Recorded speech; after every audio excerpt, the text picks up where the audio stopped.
These are the charred remains of a home on Old River Road after a fire yesterday morning. Chatham County Police and neighbors are giving us details about who did it and how it happened.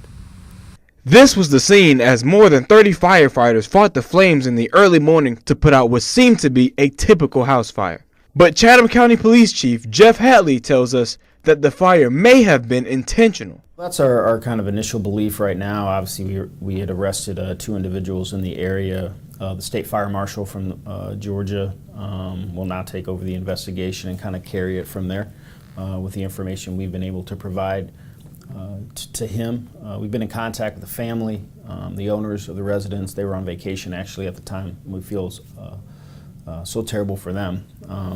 They have to come home to a house that's no longer there, essentially. So, Matthew Hankins and Charles Scarborough III have been arrested on felony charges, including criminal attempt to commit a felony and second-degree burglary.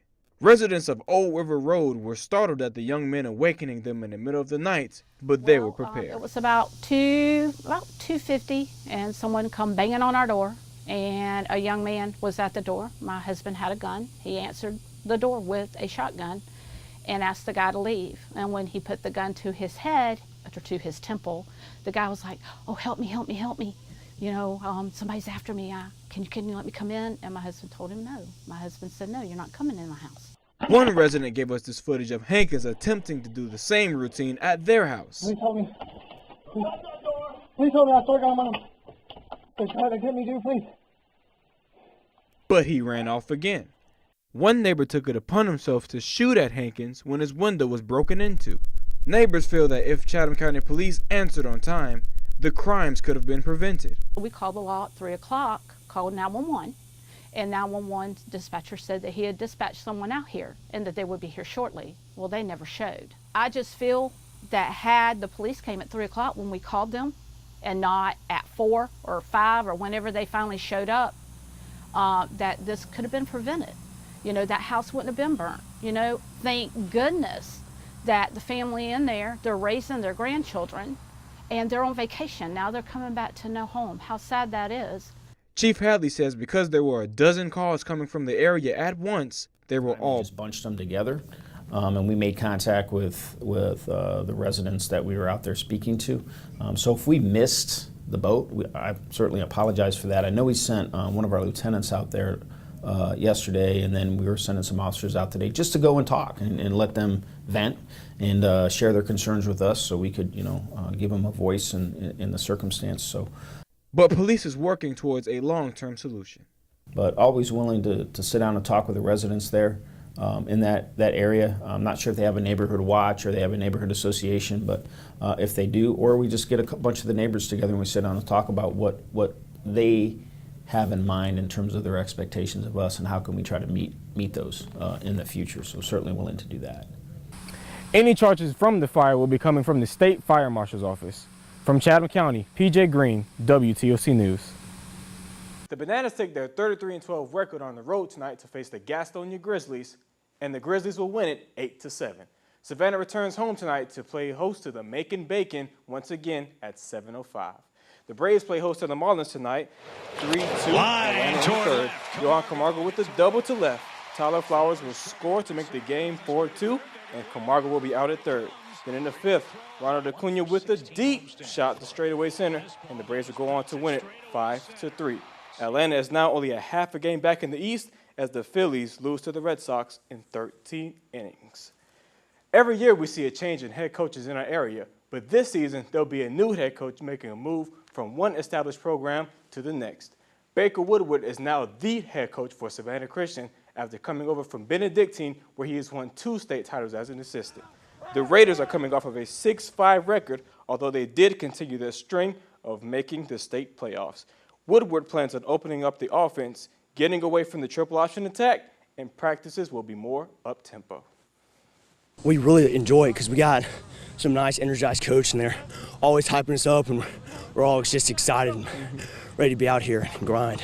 It's a lot more different than last year, like I said, but I think we needed it because we're still kind of out of shape, so the conditioning is a lot better for us, and it's good to have a good lather going when practice starts.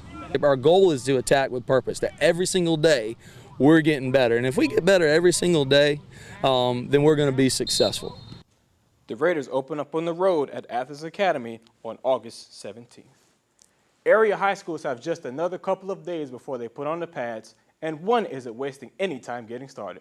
The Island Sharks are going to hold a midnight practice Tuesday night, as August 1st is the first day that they can go full pads. The Sharks are coming off of a 3-7 season, which was the school's 4th year of competing. They have 5 starters coming back on offense and 4 starters coming back on defense, including linebacker Kalen DeLoach. The 4-star recruit commits to Florida State and wanted to get it done before the season. It's a big relief because now I just get to focus on my senior season without keep going to visits every weekend. So now I just get to focus on this one school and just ball out my senior year. So I think this took the pressure off him in a way where now he can concentrate on football, and then also, you know, the phone's not gonna ring as much. It's still gonna ring. People are gonna still be recruiting him, trying to get him to flip, but you know, he's gonna be at a point where he can concentrate on our team and our teammates and our goals. The Sharks will open up at Metter on August 24th. The Bananas take their 7-game win streak on the road of I-95 to Florence tonight, and Savannah wins it 9-3. They return home tomorrow night to face the Blowfish with a 7:05 first pitch. The Braves drop another one to the Dodgers tonight, 8-2. Top of the 6th, new Dodger Manny Machado takes it deep to left center, and that's his 25th home run of the season. Philadelphia wins, so the Phillies are in the lead in the East now by 2.5 games. Savannah State will begin their football preseason camp on August the 1st. The Tigers will conduct the first of 25 practices at 8 a.m. next Wednesday. The team will host a scrimmage on August 18th at 1 o'clock in T.A. Wright Stadium. Marsh Point Elementary Schools on Whitmarsh Island. Danielle, what are you seeing out there right now? Right, we've seen a lot of storm damage around these schools, but this is by far the most damage that I've seen yet. Take a look at these trees. 1, 2, 3, 4. Walk with me. I'm going to grab my photographer and get him to get you a closer look at this. Completely uprooted from these strong winds that our chief meteorologist was telling you about all throughout this line. We've seen several around the schools, several of these trees actually knocking out car windshields, damaging those cars. Thank goodness we have not had any injuries reported. Luckily, with schools not being open yet, no folks were hurt, but I did catch up with the public information officer of the Savannah-Chatham County School System that has a message for you. Take a listen. We do have campus police out here assessing what exactly is going on, and also folks from facilities are on their way out here to do a complete assessment and see how quickly repairs can begin. And like Sheila just said, one of the things they're assessing are these trees. I actually want to stand next to them as I'm talking about these roots to give you guys a good idea of how big these trees are. This is how tall these roots are. Right around the corner, there's a church also. We showed you one of the schools that had a roof completely taken off. This is a nearby church. As you can see, a lot of damage out here. They're currently also, like Jamie said, getting their chainsaws out and already taking care of some of this damage. We're going to be on this area with all these islands, kind of monitoring the storm damage and bring you the latest both on air and online. Reporting live from the islands, I'm Danielle Lewan, WTOC News. You would expect the banana fever to die down a little after 3 seasons in Savannah, but with 38 consecutive sold-out games and a new attendance record set last weekend, the Bananas are still going strong. Some of the focus that we've put on with Tyler, who's the director of fun now, is, hey, we got to make sure that this thing is mixed up. You know, the dance you did on opening night has got to be totally different than the dance you do on Friday night. So continuing to reinvent ourselves every single night. Another thing that helps attendance is a hot start by the Bananas as they sit at the top of the Coastal Plain League standings. The biggest thing is just team chemistry. We got a lot of guys that play the game the right way. They love showing up to the ballpark and getting after it, but they love doing it with each other and for each other. And you know, it's a special group to be around. The team says they only have single-game tickets left for 4 games.